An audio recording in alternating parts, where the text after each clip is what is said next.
अध्याय 11 ध्वनि अध्याय के अंतर्गत अपना टॉपिक है तरंग दैर्घ्य। तरंग दैर्घ्य यह तरंग से संबंधित है। कौन सी तरंग? तो ध्वनि तरंग से संबंधित है। किसे कहते हैं तरंग दैर्घ्य? तो यहाँ आपको एक चित्र दिखाई दे रहा होगा। ये स्पीकर है। स्पीकर यानी कि ध्वनि उत्पन्न करने वाला स्रोत। यहाँ से ध्वनि उत्पन्न हुई। ध्वनि जो है विक्षोभ के रूप में आगे बढ़ती है। इसमें क्या होता है? विक्षोभ में एक संपीड़न रहता है। ये वाला जो है संपीड़न है और ये वाला विरलन है। ये वाला फिर संपीड़न, ये विरलन, संपीड़न, विरलन। इसमें क्या रहता है? एक संपीड़न, एक विरलन, एक संपीड़न, एक विरलन, एक संपीड़न, एक विरलन। इस प्रकार जो है ध्वनि आगे की ओर गति करती है। माध्यम के कण गति नहीं करते हैं, विक्षोभ बनकर ये कण जो है गति करते हैं। अब ध्वनि तरंग क्या है? तो ध्वनि तरंग एक संपीड़न और एक विरलन के बीच की जितनी लंबाई है, एक संपीड़न और उससे सटे हुए विरलन के बीच एक संपीड़न और एक विरलन की जितनी लंबाई है, इस लंबाई को अपन तरंग दैर्घ्य कहते हैं। कहने का अर्थ यह है कि जो लंबाई है उसको ही अपन तरंग दैर्घ्य कहते हैं। या फिर क्या कहेंगे? दो क्रमागत। कौन कौन से? एक ये वाला नहीं, एक वाला, क्रम में एक के बाद एक वाला। दो क्रमागत संपीड़नों के बीच की, यहां से यहां तक की दो क्रमागत संपीड़नों के बीच की लंबाई को अपन क्या कहते हैं? तरंग दैर्घ्य कहते हैं। या फिर दो क्रमागत, एक ये और एक ये, दो क्रमागत विरलनों के बीच की, यहां से यहां तक दो क्रमागत विरलनों के बीच की दूरी को या लंबाई को, दो क्रमागत विरलनों के बीच की लंबाई को अपन क्या कहते हैं? तरंग दैर्घ्य कहते हैं। यदि तरंग इस प्रकार से बनाई हुई है तो दो श्रृंगों, एक ये श्रृंग है और एक ये श्रृंग है, दो श्रृंग के बीच की लंबाई को अपन क्या कहते हैं? तरंग दैर्घ्य कहते हैं। या फिर क्या कहते हैं?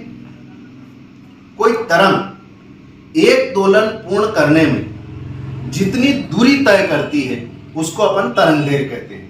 ये जो तरंग है एक दोलन पूर्ण करने में जितनी दूरी तय कर रही है, इसको अपन क्या कहते हैं? तरंग दैर्घ्य कहते हैं। अब यहां अपन ने तरंग दैर्घ्य के संदर्भ में लंबाई शब्द यूज किया है।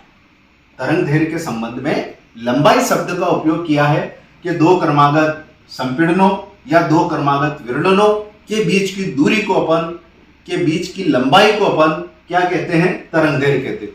तो लंबाई का एसआई मात्रक क्या है? तो लंबाई का एसआई मात्रक है मीटर। तो तरंग दैर्घ्य का एसआई मात्रक क्या हो गया? मीटर। तरंग दैर्घ्य का एसआई मात्रक क्या है? मीटर। जब भी तरंग दैर्घ्य को मापना हो अपन काय में नापेंगे? मीटर। और इसे ग्रीक अक्षर लेमड़ा के द्वारा प्रदर्शित किया जाता, जिसे अपन उल्टे वाय के द्वारा प्रदर्शित करते हैं। इसे ग्रीक अक्षर लेमड़ा के द्वारा प्रदर्शित करते हैं। और ये जो लेमड़ा है, ये लेमड़ा यानी तरंग दैर्घ्य, ये इस तरंग की आवृत्ति के व्युत्क्रमानुपाती होता है। आवृत्ति अपन अभी समझेंगे। ये तरंग दैर्घ्य या लेमड़ा जो है आवृत्ति के व्युत्क्रमानुपाती होता है। आवृत्ति को अपन टेढ़े v के द्वारा प्रदर्शित करते हैं। अब अपन पढ़ते हैं आवृत्ति। आवृत्ति पढ़ने से पहले अपन को दोलन समझना पड़ेगा। क्या समझना पड़ेगा? दोलन। तो दोलन किसे कहते हैं?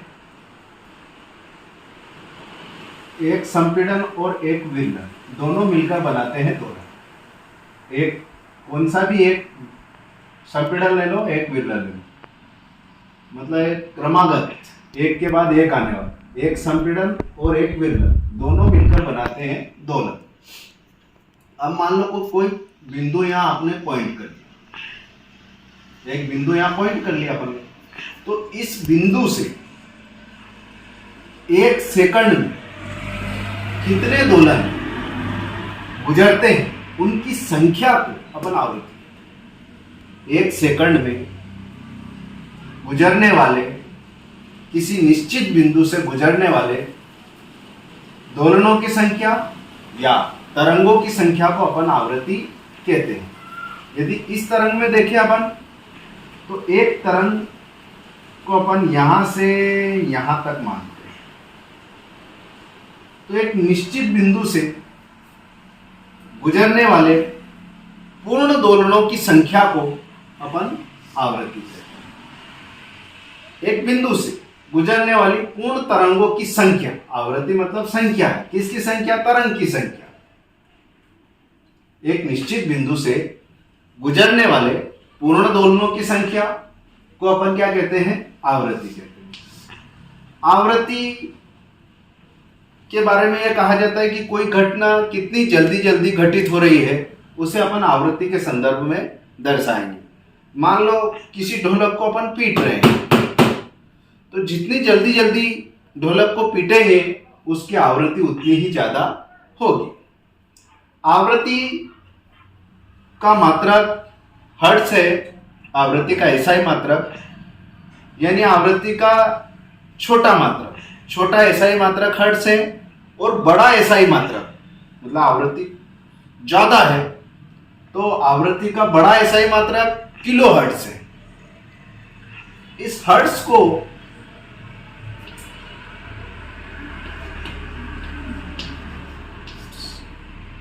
हर्ट्ज को वैज्ञानिक हेनरिच रुडोल्फ हर्ट्ज के सम्मान में रखा गया था। यह जो आवृत्ति का एसआई मात्रक हर्ट्ज है, इसे हेनरिच रुडोल्फ हर्ट्ज वैज्ञानिक के नाम के सम्मान में रखा गया था। आवृत्ति को अपन टेढ़े वी के द्वारा प्रदर्शित करते हैं, और यह जो आवृत्ति है ये आवर्त काल के व्युत्क्रमानुपाती होती है, यानी कि आवृत्ति बराबर 1/आवर्त काल, आवृत्ति बराबर 1/आवर्त काल। अब अपन समझते हैं आवर्त काल। अपन ने समझा था दोलन किससे मिलकर बनता है? एक संपीड़न और एक विरलन से मिलकर एक दोलन बनता है। इसे अपन एक तरंग कहते हैं, एक पूर्ण तरंग कहते हैं। जिस तरंग में एक विरलन हो और एक संपीड़न हो उसे अपन एक पूर्ण तरंग कहते हैं। तो एक पूर्ण तरंग के किसी निश्चित बिंदु से गुजरने में कितना समय लगता है उसे अपन आवर्तकाल कहते हैं। मतलब कोई एक बिंदु है, इस बिंदु से एक संपीड़न और विरलन गुजरने में कितना समय लगा, या अपन जो कहें कि एक दोलन के किसी बिंदु से गुजरने में कितना समय लगा उसे अपन कहते हैं आवर्तकाल। मतलब एक पूर्ण तरंग के किसी निश्चित बिंदु से गुजरने में कितना समय लगता है उसे ही अपन आवर्तकाल कहते हैं। समझे? अब आवर्तकाल को अपन अंग्रेजी के अक्षर T से प्रदर्शित करते हैं। अब काल यानी समय, तो आवर्तकाल का एसआई मात्रक सेकंड है, जिसे अपन सेकंड में नापते हैं। अपन समझते हैं तरंग वेग। क्या समझते हैं? तरंग वेग यानी तरंग की गति। तो ध्वनि तरंग द्वारा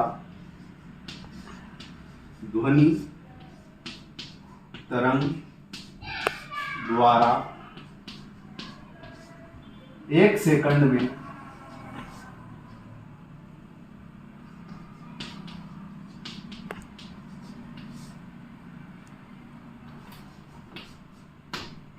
ध्वनि तरंग द्वारा 1 सेकंड तय की गई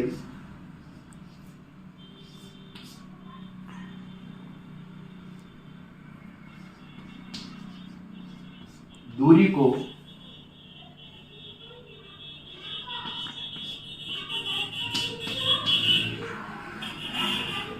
तरंग वेग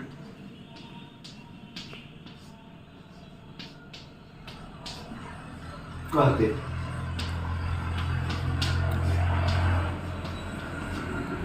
ध्वनि तरंग द्वारा 1 सेकंड में तय की गई दूरी को अपन क्या कहते हैं? तरंग वेग कहते हैं। तरंग वेग यानी पूर्ण तरंग में एक संपीड़न रहता है और एक विरलन रहता है। एक संपीड़न और एक विरलन को मिलाकर अपन पूर्ण तरंग मानते हैं।